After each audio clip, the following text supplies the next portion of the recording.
Okay, right. So let me jump right in. Google Analytics. I hope I'm able to share some things that you always wanted to know, things that we may know but may not know it in its totality, or may have a different point of view, or may have a different image about it altogether. Trust me when I tell you this, that every day I learn something new about Google Analytics. And I've been doing this the past 8 years. And I have seen the product change. I've seen the product change, trying to accommodate for social media, the evolution that happened, trying to accommodate for mobile and the apps, which Google Analytics very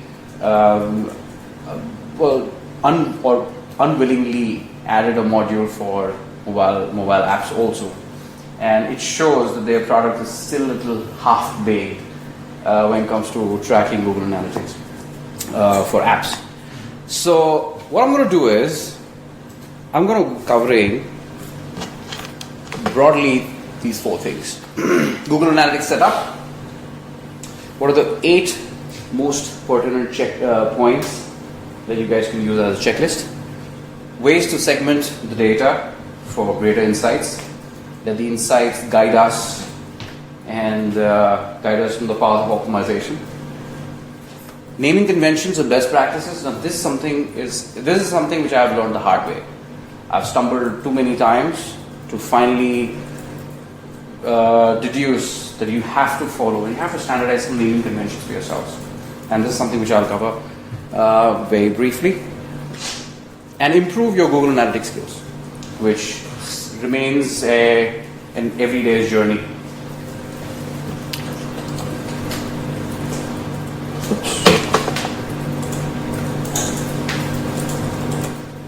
But first, the sales pitch. Now you guys know that I am from Circles.Life. So Circles.Life is the new telco. I don't know how many people of you know that Circles.Life started our full-fledged mobile services in this year, and but before that, I'd like to throw a question open. What are you missing out from your existing telco? Some things that you'd like to have, some things that you're not getting. Tell us. Unlimited mobile data.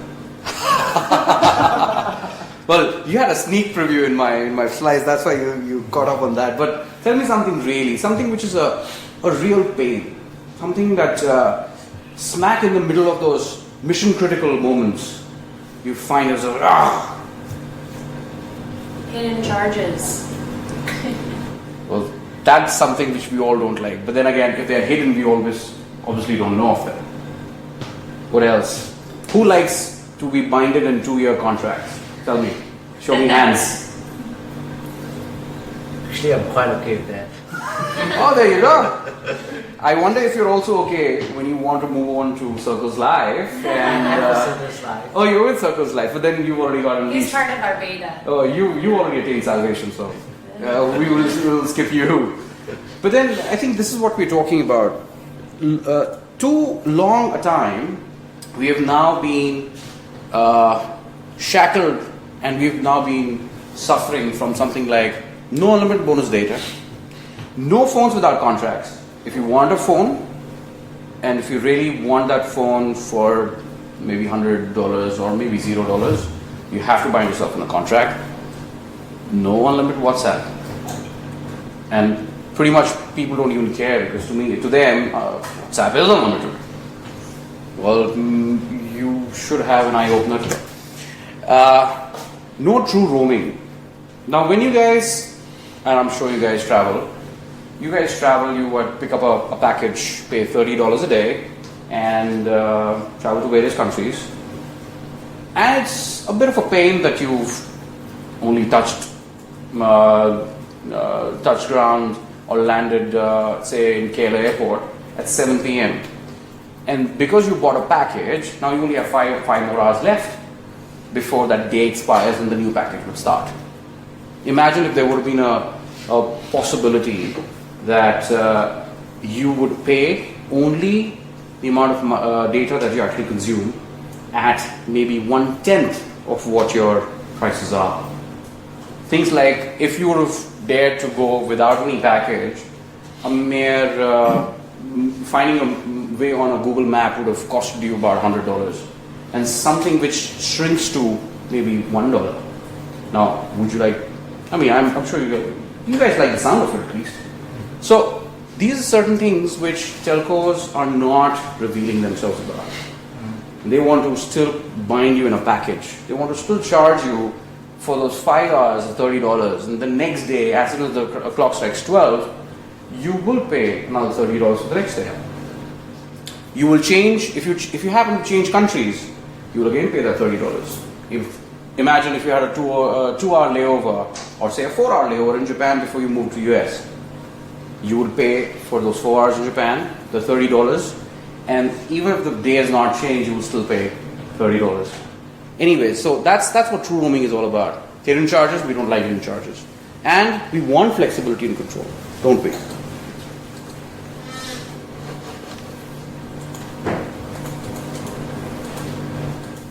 You can zap that code, which essentially will take you to our website, and it will offer you this. So Circles.Life, we launched our services in June. With full-fledged, full voice data and SMS if you guys still use it. And targeting tech-savvy people like you. People who understand how to use, how to get a cab through Ubers, get their food delivered through Uber Eats or Deliveroo. And people essentially who understand the value of an end-to-end integrated digital experience. Hell, if you want to ever port in your phone, you would never have to visit a website, a store. We don't even have a store. You go to a website, you can do a port-in digitally. When I say port-in means you have an existing number, you port it into a new carrier. And ideas are powered by data. And that pretty much is the reason why I'm here. All our ideas, all our data-led approaches to insights in user behavior, be it on the website or on the apps, which essentially guide us, inform our now, next, and you. And there's a surprise waiting for you guys at the end of the presentation, so look out for it. So now back to GA. Google Analytics set up 8 points checklist. Google account structure and raw data view. Now this is very important. As we all know that we deal with multiple websites, and multiple websites have to have various views. But one thing which we also try and do is we try and create some filters for ourselves. These filters, when you create on Google Analytics to have your views segregated, maybe by devices or by geographies, if you operate in multiple geographies, what it takes away from you is any changes done over a course of time, you will lose out on the historical data. And that's the reason one of the best practices is to always have one of the views, account, property, view, one of the views as raw data. Something that you can always fall back, something always you can extract and make use of. Most important, bot filtering. You guys are all aware that we've got a lot of spam, a lot of bots, a lot of click farms which are out there. Now Google Analytics has been continuously improving their algorithms as well as the back-end systems to identify these bots and have added in their filters. Now there is a specific place that you can find these filters, and you can exclude all these bots onto Google Analytics, and this is very important. This is something which is going to help you get a control even on your bouncers, and we'll talk about it in just a moment. Goals and goal values. Again, every business has a goal. Some people want to sell. Some people want just to register people so that we can send out newsletters. Some people, we want people to come onto our website, consume a video, or share. All these are nothing but goals. Unless and until you set up yourself some goals and assign them a value, you would not be able to gain insights in data and make use of those insights. If you want to increase traffic so that it culminates into higher conversion and your cost per conversion comes down, if there's a paid media at the back, then you need to establish goals. Now these goals essentially can be established either on an event level or it can be established on the level of by URLs. If you establish them by URLs, if you implement by URLs, then you will also be able to get a funnel visualization, something which we can discuss about after the presentation. Personally identifiable information, or something which we all also know as PII information. This PII information is something which we typically either are not aware or we tend to take it very lightly. Google has a mandate of terminating your account if there was any leak of PII information on your account. That's how seriously Google takes this PII, personal identifiable information. Could be your email address, could be user IDs. If for any reason this were to slip through in your implementation, then this is taken very seriously. So watch out for this. There are ways of creating filters to be able to avoid getting stuck with these personal PII information being slipped over. And if you want, we can go through the implementation after the presentation. Bounce rate, this is what I was talking about. Now, won't you all love if your bounce rate, first of all, how many people don't know what I'm talking about right now? Okay, so maybe I will take your questions maybe after the presentation. If there's anybody else for whom I'm being a little too techie, maybe you can see me after the presentation. So bounce rate, as I would assume everybody knows, it'll be great if the bounce rate is below 30%. Bounce rate essentially is people coming to your website but not going anywhere else. They just bounce off. That's how simple bounce rate is essentially. Now, it'll be great if it remains below 30%. That means 100 people came to your website, only 30% people go off. But one thing which people don't, which people may forget or take it very easy is sometimes any bounce rate which goes below 20%, they tend to pat themselves on the back. But it actually could be a problem, could be an error. And that is something you guys should look out for.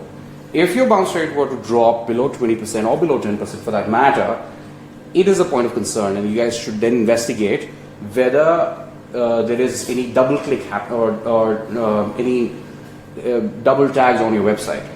It could be that your website is tagged twice, which is actually firing the pixel twice, and then Google Analytics server tends to record it as two hits. Now, that is, and on the contrary, if suppose you're seeing a phenomenally high bounce rate overall, not only just from organic traffic, but even not only just from paid traffic, but even from organic, then that also calls for investigation. Not set values. Now, how many people have actually seen on their Google Analytics something which just comes in and reports as not set? This is something you guys can avoid by adding some filters, but be watchful of this. One thing you guys may have also noticed, this tends to pop up most frequently on Safari or Safari in-apps. That is something you guys cannot avoid. Safari does not. Safari is still sort of trying to get their things around how to report itself in Google Analytics.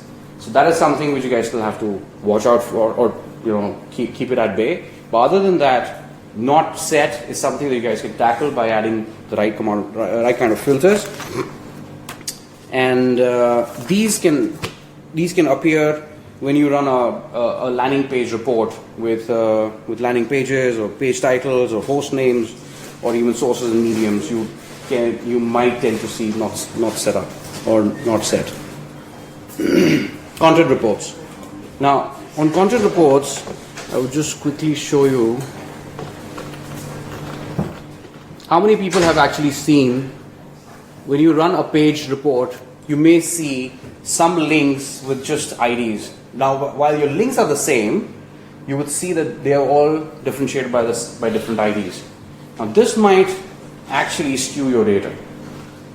In order to avoid this, it is advised to set up some filters. Now, again, it's entirely upon what the purpose of your business is. But one recommendation is, if you want to filter out any any parameter, any query parameters which are getting duplicated just because they have a different ID, then we should create some filters around it. And the last bit is, traffic sources. Now this is pretty much as what it is. You have to set up your traffic sources, you have to make use of your UTM parameters and tagging to be able to differentiate various sources of traffic and be able to then dig into and inform yourself exactly which traffics to maximize on and which traffics and medias to curtail. Okay, so quiz time. How many people can tell me what direct none source in Google Analytics is? Anybody? Visit, basically putting the address in your browser. Okay. And then so I'll go where I search engine or How many people agree with him? That's all what it is. Should I take silent as everybody agrees? Direct and primary dimension. Direct and secondary dimension. So direct is essentially, and this is sort of widely accepted, that anybody typing in the URL directly on the URL is a direct traffic. But that actually is not the whole picture. Any traffic to the website that comes from any of these clicks is actually connoted as direct traffic. In fact, in other words, if you do not have a UTM tagged on your traffic, and if it doesn't come from an auto-tagged parameters, everything unknown is basketed or is bucketed under direct traffic. Things like if you found a URL on Skype or any other messenger, if you found the URL on PDF, or if you found the URL on a mobile app, you clicked on it, the traffic goes to the website. The website or the analytics cannot make out where it is actually coming from. It doesn't even have the ability of putting it on a referrer because there is no website. There is no domain name. And therefore, it's all packaged under, in fact, look at this. Clicks on bookmarks. Now this is a no-brainer. And this is something which I was talking to Google Analytics, and they're now trying to bring as much traffic getting accounted for and out of the direct bucket as much as possible. So fun fact, yeah? Ways to segment our data for greater insights. Date range. Now this is a no-brainer. We all need to segregate our data by date range to be able to then compare and see if the changes that you guys made over say last week, how does the traffic has behaved over coming say from the last month or the last quarter. Now that is what pretty much what date range segmentation means here. Primary, secondary and tertiary dimensions. Now we all know whenever we run a report, we've got a primary dimension and we can also add a secondary dimension, right? Fair? Now there is also a trick to add a tertiary dimension, and this is really, really cool. Let me show you this.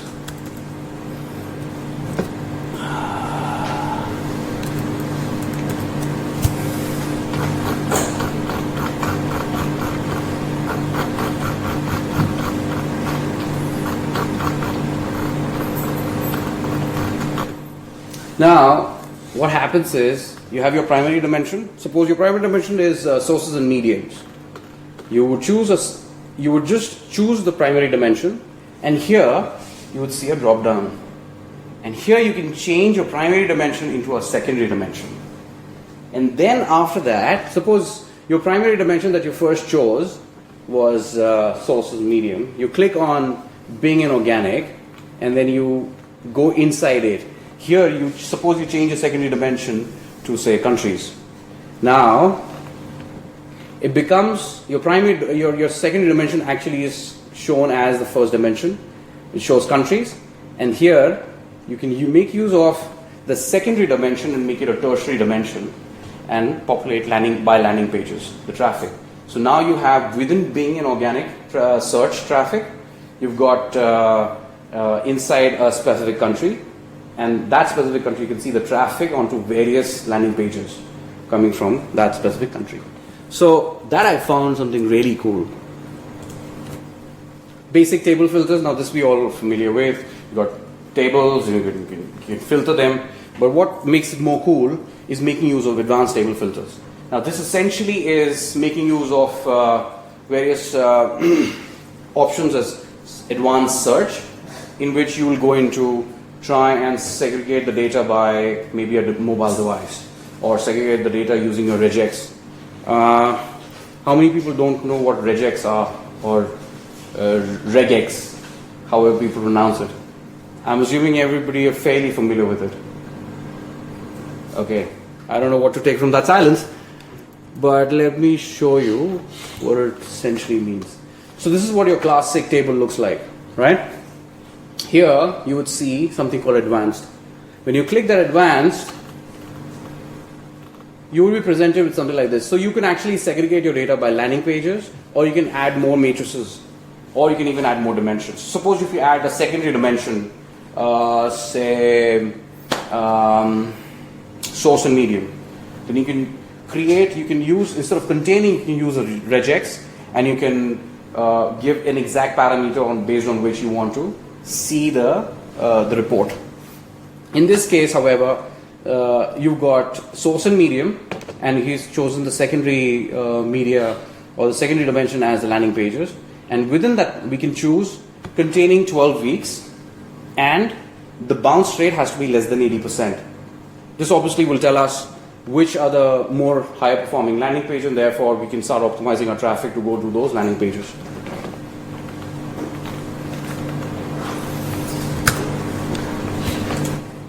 Plot rows. Now, on the same example, you would see that there are these squares, the check boxes.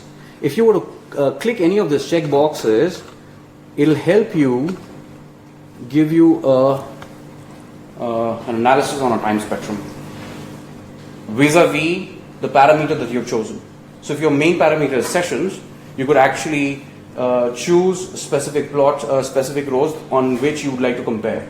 And this simple trick actually helps you see how the traffic behaves from various plotted parameters or variables vis-a-vis in general traffic.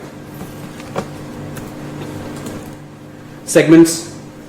Now, here we've always seen these segments, and seldom have we played around with these segments. But these are something really cool and very powerful. You could actually segment all your data by either mobile device, or by, even if you've got an e-commerce website that you're running, you could even do it by sessions that actually converted into purchases. And then you can do purchases made, look at this, made a purchase. Or you can even create a custom parameter which say did not make a purchase. All you have to do is go into custom here and use transactions equal to 0, and then you will get did not make a purchase.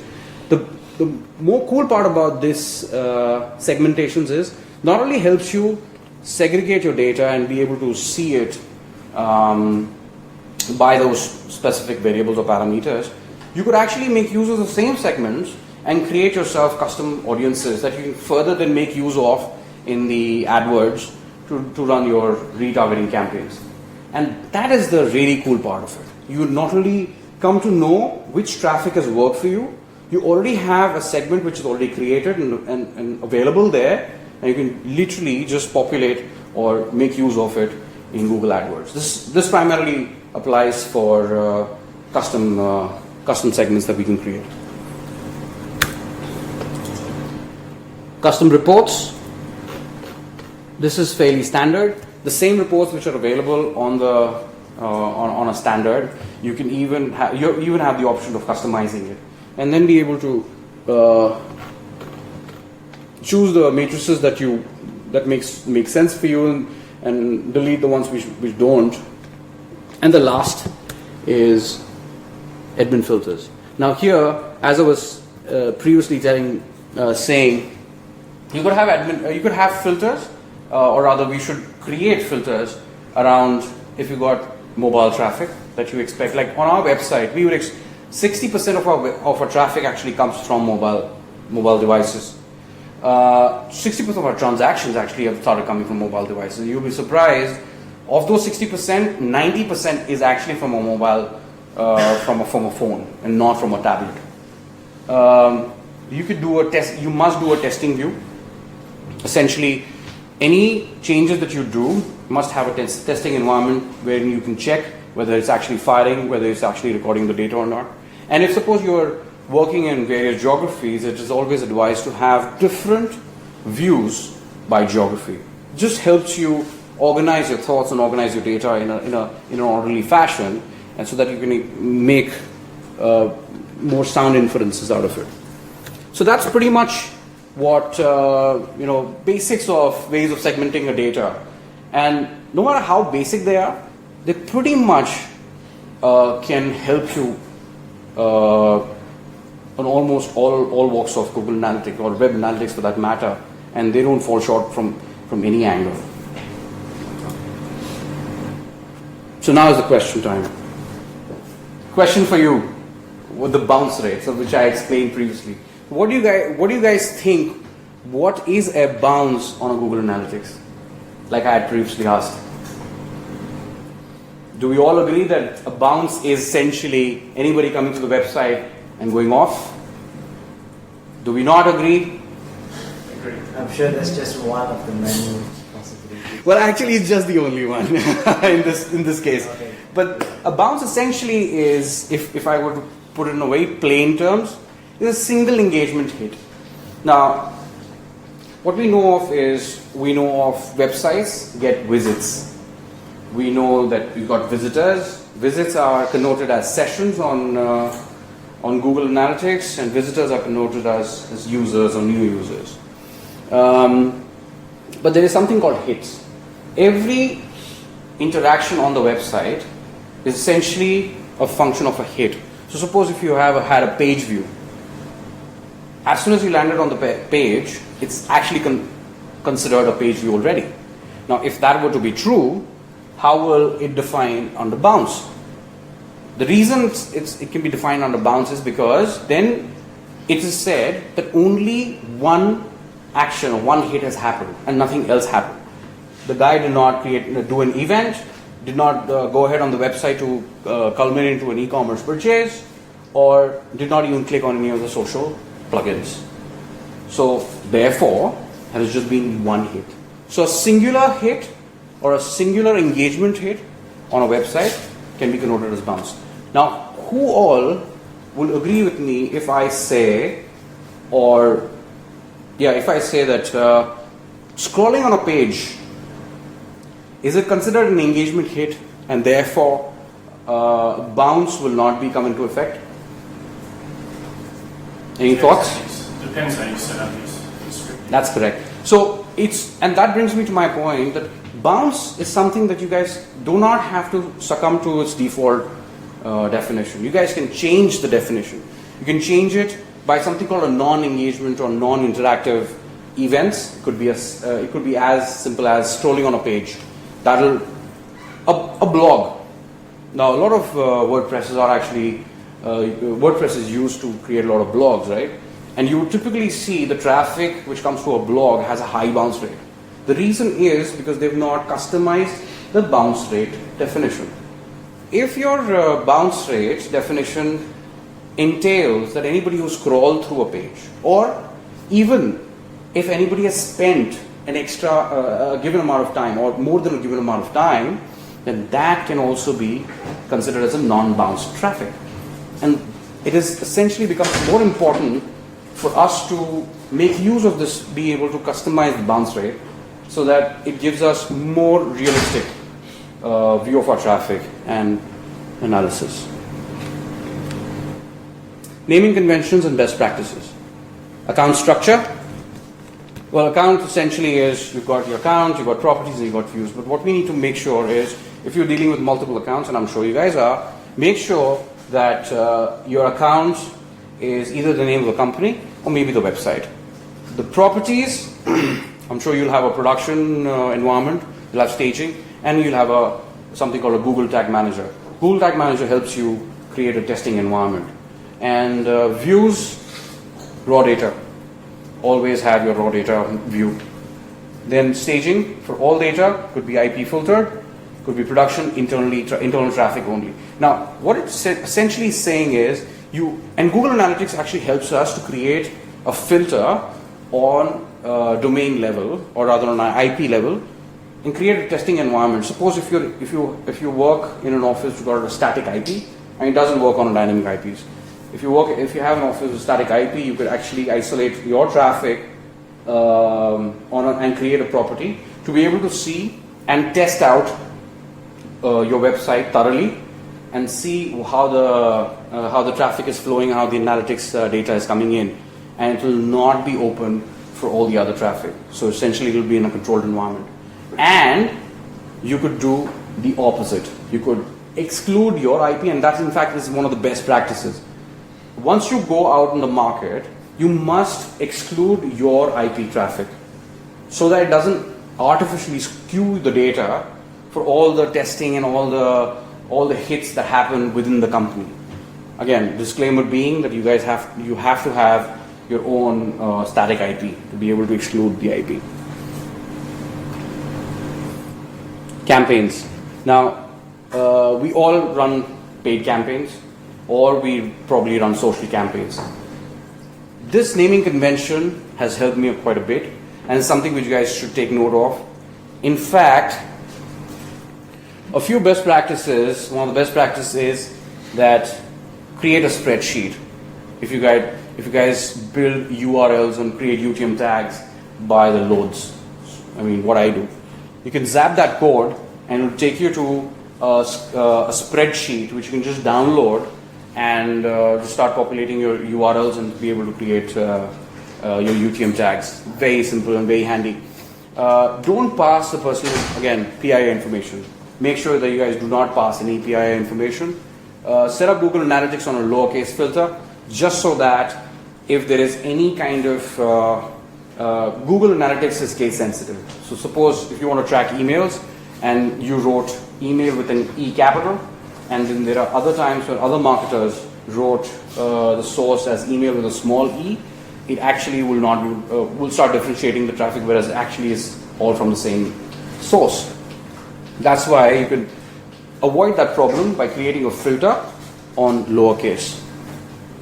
Always test after setting it up, and that's when your testing environment or testing view comes into play. Whenever you've created a UTM tag, before creating, you must test the URL that you want to create it for, just so that you don't end up with a 404 error. And after you've created a UTM tag, must always check, because most of the times you'll be surprised that 90% of our traffic tends to get lost just because you did not check that there was a space in the URL. And we all know what happens if there's a space in the URL. And don't wait until you forget to create a UTM tag. This has happened with us quite some times. We waited, we thought, oh, we won't do it. We'll do it when it's closer to the campaign time. And then we forgot about it because the weekend came in. So guys, yeah, don't wait. And you guys can take a snap of that of that code. Events. Now, during the course of setting up a campaign, or setting up a Google Analytics, we've got various events on our page. Maybe a classic page, what it looks like. This is a page which I borrowed from our website. When you enter our website, you would see that there are 3 dials, which are movable dials. You can create your own plan, take however much data you want, or talk time or SMS if you still need it. And so you'll see a bunch of clickable points. You've got the journey bar, you've got all these dials, you've got the help section, and you've got these links here, and obviously you've got the next button. All these events should be tracked. When I run my events report, I can track and I can run report based on people who have stacked up a lot of data on their plan and may have not closed the sale. Or I can create a report around people who stack up a lot of talk time, and that starts telling me and starts helping me dig a little more into what they want and how they want it. So again, we are seeing more and more that while we've given the option for SMSs, can you imagine the uptake on the SMS is less than 5%. People do not add SMSs. We've just given this because we don't want to alienate anybody and make them feel, oh, there are no SMSs available. Having said that, you also have your pay as you goes, and those rates are all here. So the point I was trying to make is, whenever you start a website, you have you'll have various interaction points. Maybe you'll have a video there. Maybe you'll have a downloadable white paper. And all those things should have an event tracker. You should track that event so that tomorrow you're able to segregate the data by source, by landing page, and even by time to purchase. And then you're able to slice and dice the data and be able to optimize towards the highest opportunity sources. So if someone changes one of those dials to 5 or 6 gigs, 7 gig, that's tracking in individual events? Yes. Or 5 to 6? It's tracking individual events, and therefore I will be able to segregate people who have built up their plans with 5 Gs or with 15 Gs or with 17 Gs. Obviously converted or not converted. Exactly. In fact, I can run a permutation combination and be able to run a report which tells me what is the most likable plan. In fact, I ran that report last time and I found out that the most likable plan, the most created plan is with 6 GB, 300 minutes and 0 SMS. That's the most likable plan at the moment. So, yeah, I mean, then that also tells you that, okay, these guys are low to medium data users. Then I can actually create my media plans and my media pushes around that. Quiz time. So what do you think happens, what do you do if you ever, or if one of your colleagues were to make a mistake in creating those UTM tags? For example, I would always write, for an email campaign, I would always write my source as email without the dash. But Megan, maybe she wrote the email with a dash. What do you do? And that's a very common mistake. Any guesses? Just set the definition of commodity. Well, close. So what you can do is you can actually create a filter to make it future-proof. If this is something which is going to be a common stumbling block, create a filter already which automatically searches and replaces any of such anomalies so that the data is standardized. Last bit, improve your Google Analytics skills. Now this is actually a broad understanding. You got to study. You got to ask more questions. All the blogs and all the places always have forums also available. Ask more questions. I have learned and come almost this far because I ask more questions. Share. Because there are some people, whenever you ask, somebody is sharing and therefore you come to ask. So if you don't become a part of the sharing community, people will not know where to get their answers when they're asking. Practice. This is where your testing environments come to play. Create your own blog, create your own WordPress website, and then test out, just for the sake of knowing and playing around with Google Analytics, which is such a wonderful and powerful tool. Reflect. This is where it all culminates. Reflect with your colleagues in your work, in your environment, and thus for all of these things put together is going to help you grow.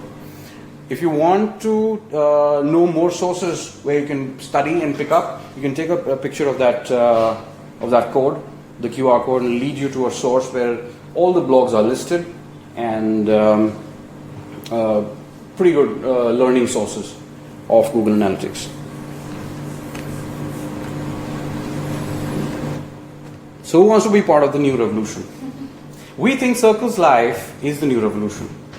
And therefore, to give you a nudge, you could take a picture of this code and make use of this code to get a $20 discount on a registration fee if you guys want to be a part of.